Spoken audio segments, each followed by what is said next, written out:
So hello guys, আজকে আমি যাচ্ছি দোকানে। কারণ কি বলবো, আজকে এতটা গরম লাগছে ধারণা করবে। আর আমাদের এখানে তো প্রচুর তাপ।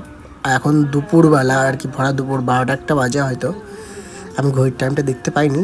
যাই হোক, আমি এখন যাচ্ছি দোকানে কারণ ঠান্ডা খাবো। আর দেখো, ওই রাস্তার মধ্যে আমি একাই আছি আর আশেপাশে কোনো কেউ নেই, ঠিক আছে? তাই তোমাদেরকে আমি বলছি একটা কথাই, তোমরাও দুপুরবেলা বাড়ির থেকে বেরিও না, ঠিক আছে? আর এই দেখো, আমি দেখতে দেখতে দোকানেও চলে এসেছি। দোকান থেকে পয়সা দেওয়া হয়ে গেল আর ক্যাম্পা কিনে নিলাম।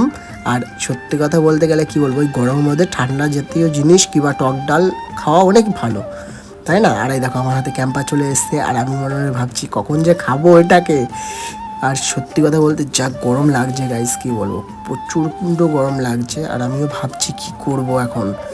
তাই এখন তো কাজ করতে ইচ্ছেই করছে না। আর আমি ভাবছি ক্যাম্পা খাবো আর কি, ঠান্ডাটা খাবো, তারপরে যাবে হবে।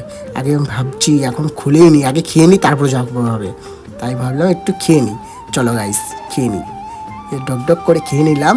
আর তোমরাও একটা কথা, তোমাদেরকে আমি একটা কথা বলছি, তোমরাও দুপুরবেলা কখনো ঘরের থেকে বেরিও না।